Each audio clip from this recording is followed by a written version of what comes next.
Self-empowerment.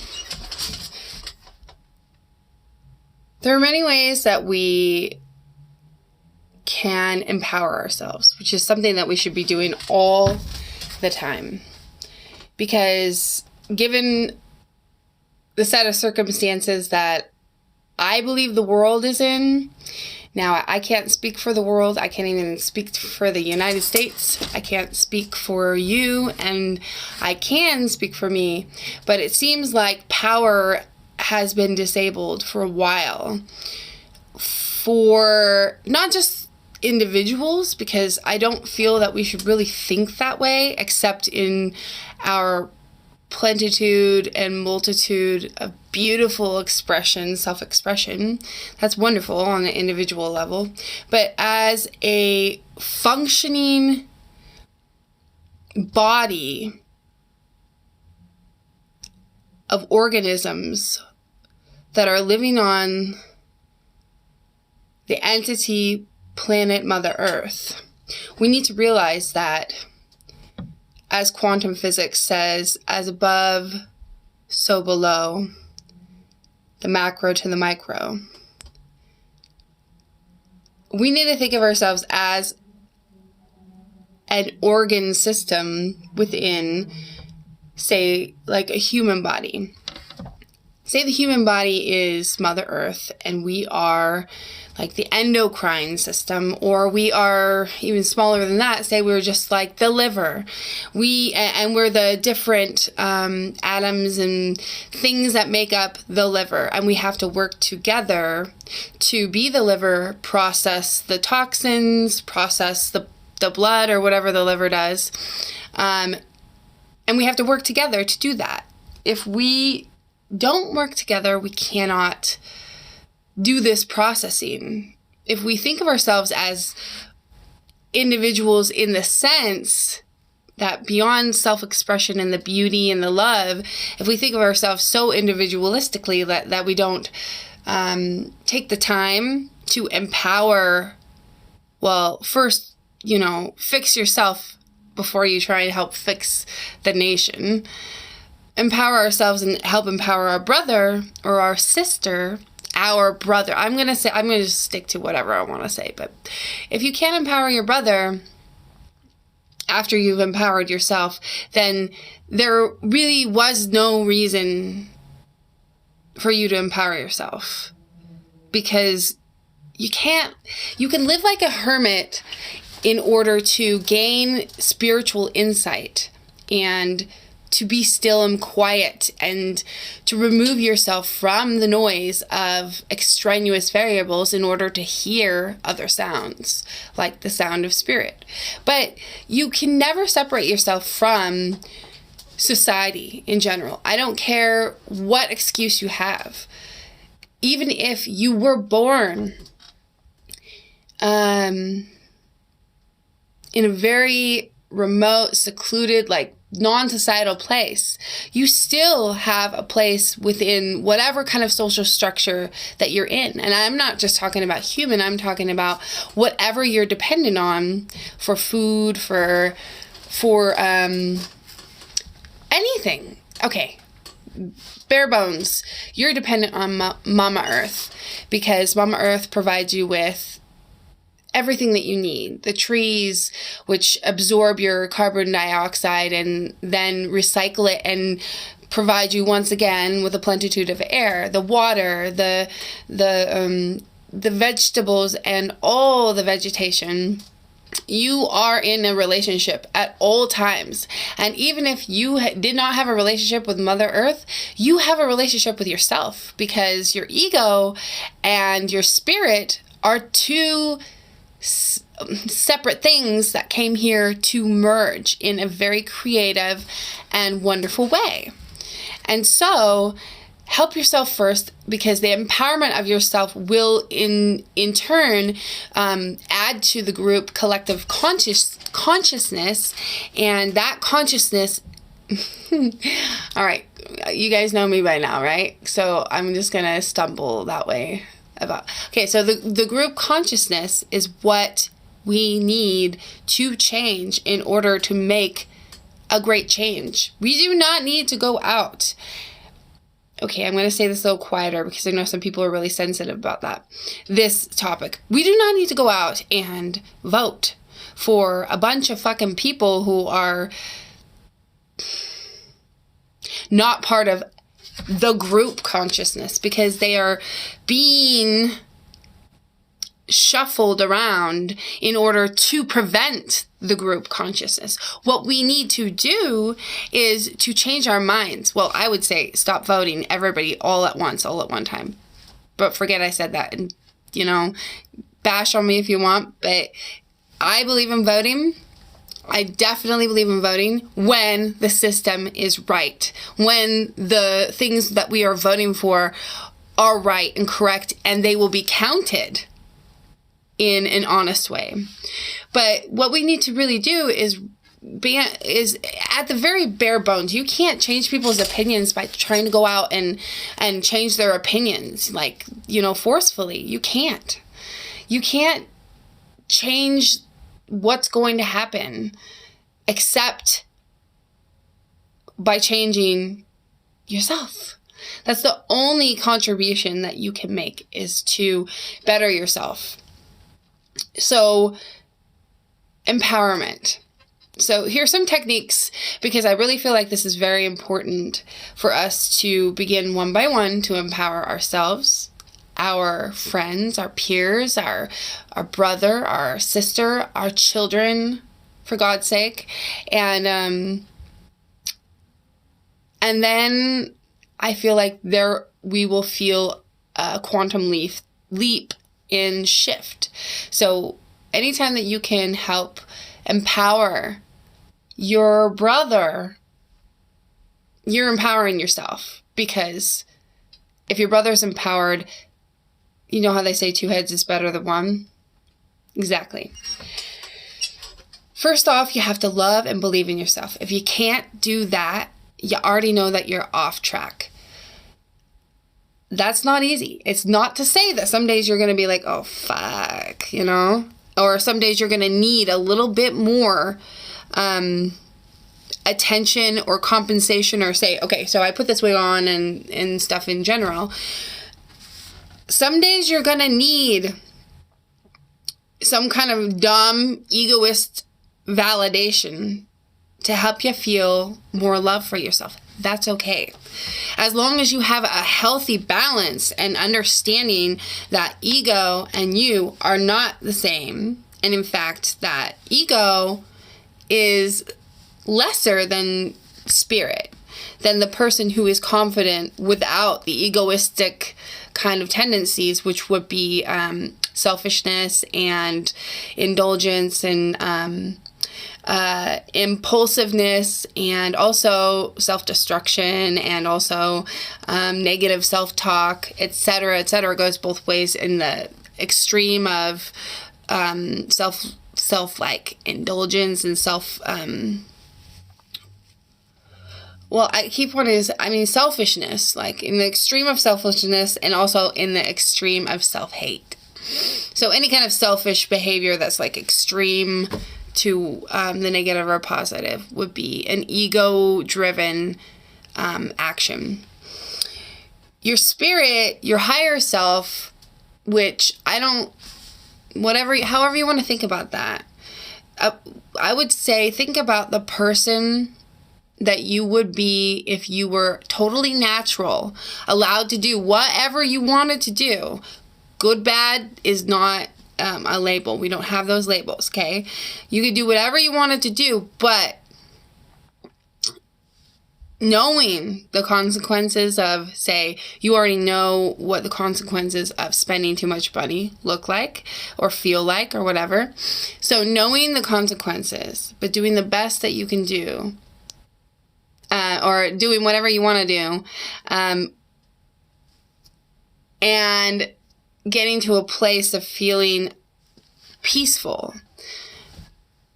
What would you do? would you pick everything, like if you could map it out ahead of time, and do like check, fill in the blank.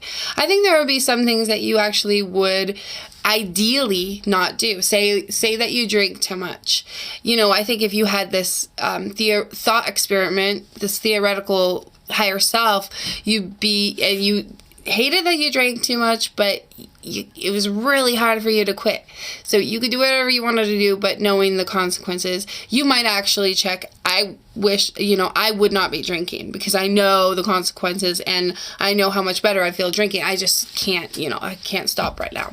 So that's how you got to think about your higher self, is just somebody who's doing the things that you would want to be doing right now and feeling absolutely peaceful, not like blissed out, ecstasy, because we all know the consequences of that. You can't be like that all the time because it desensitizes you very quickly, and everybody knows that you need to build up sensitivity to be able to feel that. If you were desensitized, like say you use a drug that really wears on your what's those chemicals in your brain, but the happy chemicals,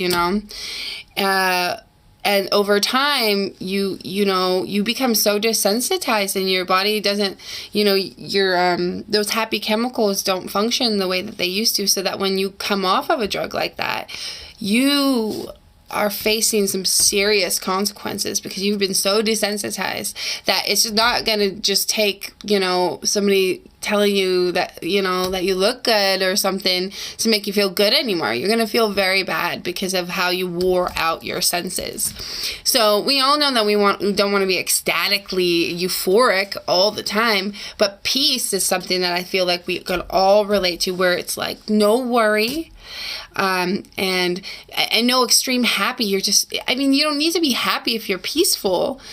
This is all just words and stuff, but you don't need to be happy if you're peaceful. If you're peaceful, you don't mind anything. It would just be I don't mind. Everything's all right, and I can support and help myself and you if you need. I'm just going to sit here and realize that everything is calm and fine, and I'm okay just sitting, not bored, not anything. So we put ourselves in that position, and then we realize that that's where we want to be. Our higher self knows where we want to be. We know where we want to be. We know what we want to quit. We know what we want to start doing.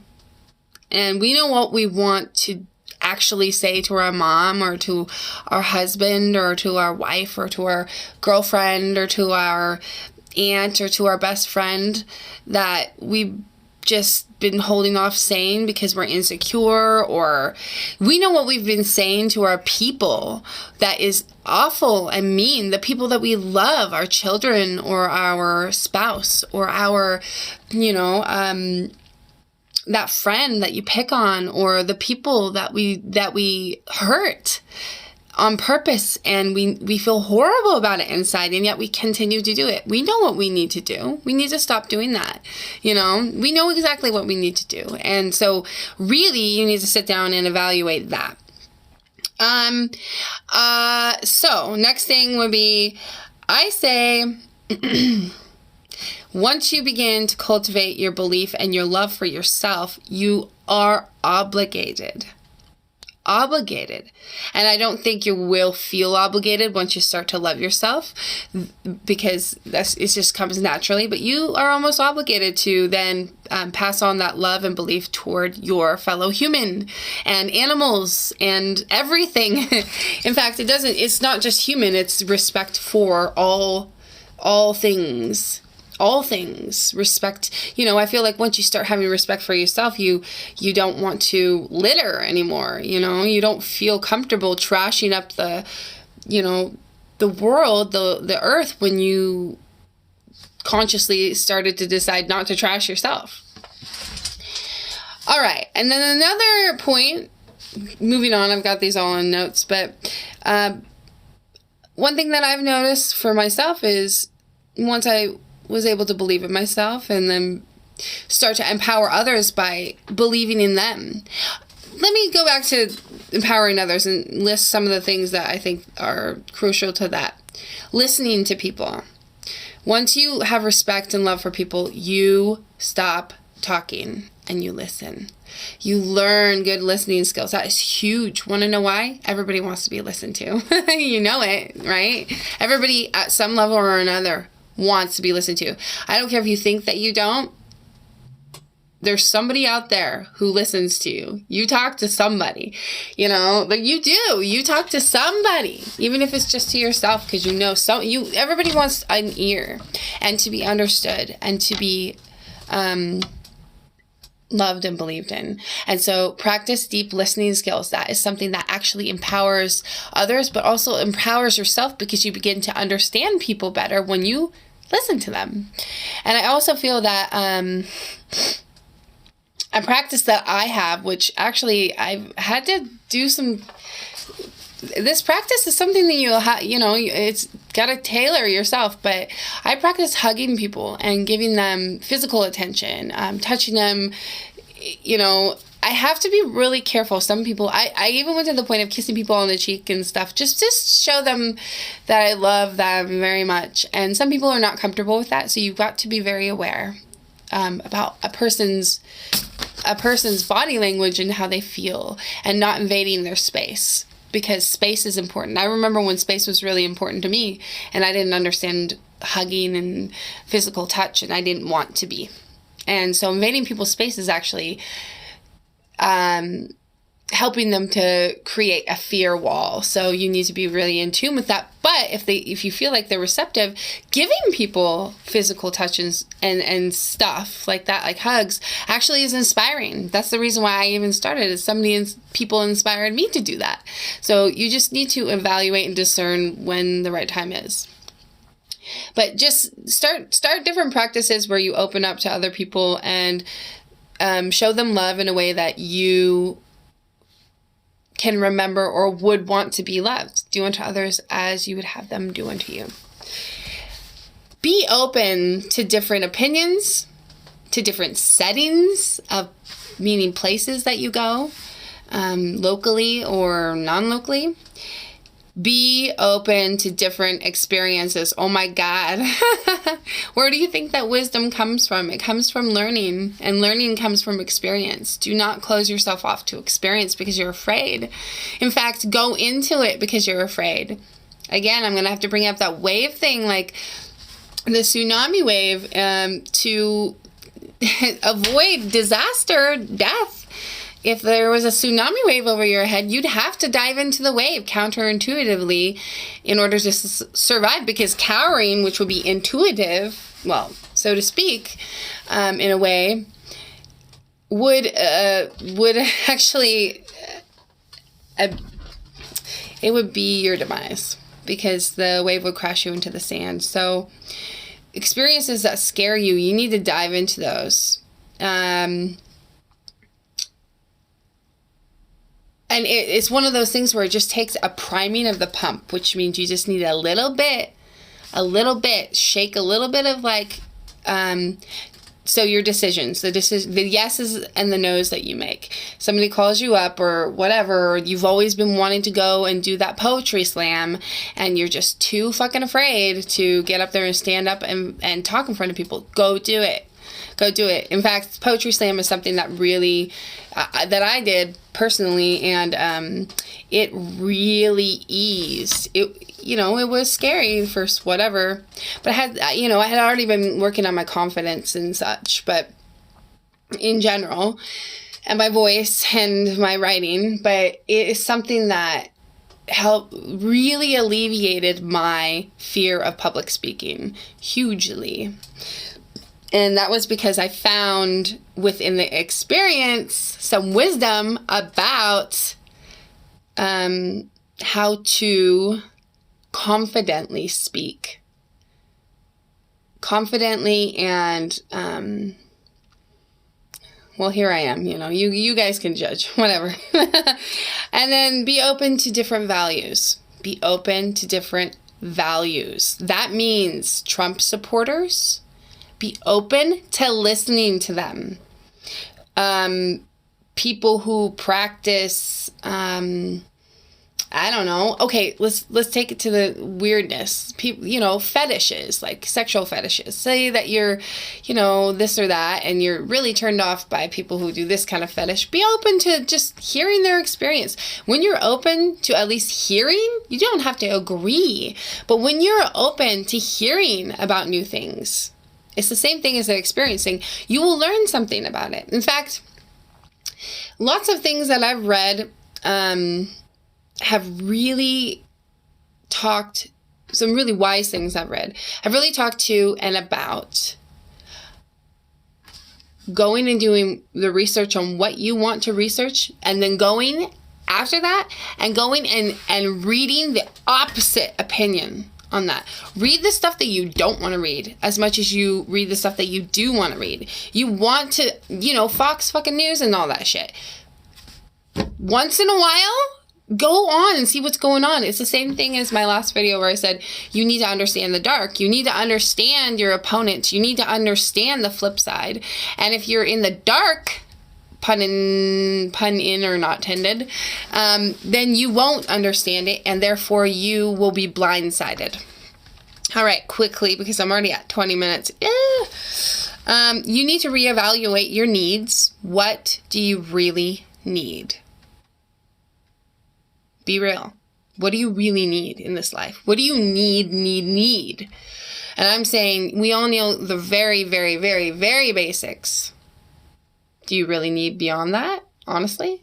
I camped out for 2 summers when I was looking for, all of a sudden there was a boom where I live, like huge, due to a certain legalizing of something, and it really put a lot of people out. And I was really trying to stay in my hometown, which I lived in all of my life. And for 2 summers, I camped for 2 months because I was homeless-ish.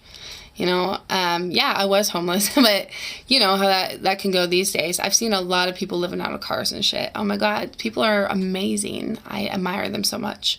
But in that camping experience, I really saw a lot that I did not need. And so what do you need? And stop faking with yourself. Get real. Stop pretending. What do you really need? Make a list of what you really need and start putting it into your mind space. Those things that are extraneous to your life. You just simplify is the real message here. And after simplify, start getting rid of shit.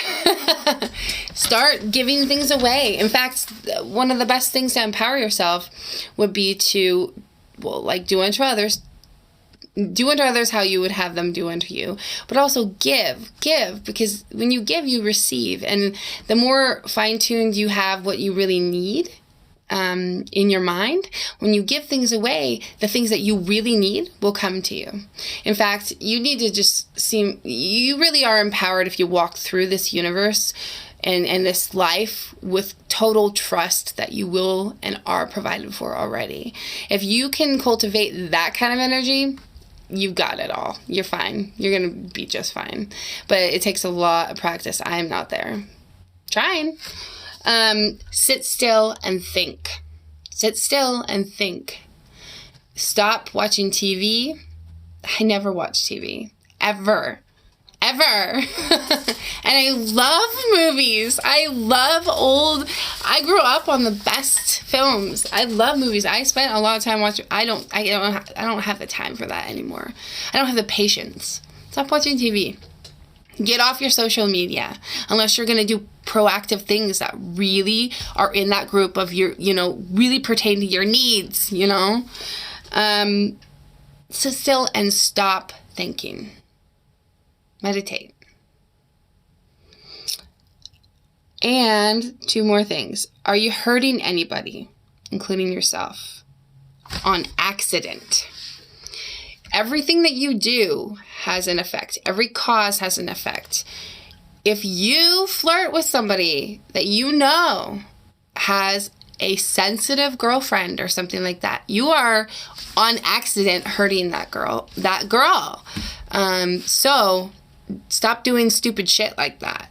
I'm not saying that people shouldn't be more open and polyamorous. For God's sakes, people Don't you realize that your bad feelings of jealousy are trying to guide you into being more open? But don't do things that you wouldn't have, that you would hate people to do to you. Be kind. Think of others. So don't hurt anybody. Once you stop hurting people, and I'm not saying don't stand up for yourself. For God's sake, stand up for yourself. Even if you have an argument with your baby daddy who you've been split up from for a long time, and you got to fucking yell one time. All right, go ahead. Passion's all right. Reflect on it afterward and see what you could do better, and not hurting people. Choose your words wisely when you text people in anger. Count to 10. Don't hurt anybody, including yourself. What are you doing to hurt yourself? What are you doing to hurt yourself? Negative self-talk, drinking way too much, eating too much, or eating too little, or are you just absolutely full-blown arrogant all the time when underneath you're just insecure? Work on that. It's all right. I love you, I see you. So the last thing would be, and this is just an extension of the last thing that I said. Treat people like family. I don't know how you treat your family, but treat people like you know them and like their family. And yeah, your family is shitty and you don't relate to them. But when you're with your family, you know. And when you're you know that if somebody fucked with your mom, or fucked with your dad, or your little brother, or your little sister, or your older brother, or anybody in your family, your niece, nephew, you would be fucking right there. You know you would. Treat people like that. Have their backs. And give them second chances over and over and over again. The only person, if you are strong inside of yourself, that anybody can hurt is themselves when they are trying to hurt. So if you feel like a person is just trying to hurt you, you don't have to go out and, you can make a statement by not hanging out with a person who is just constantly ripping you a new asshole, even though, you guys are friends.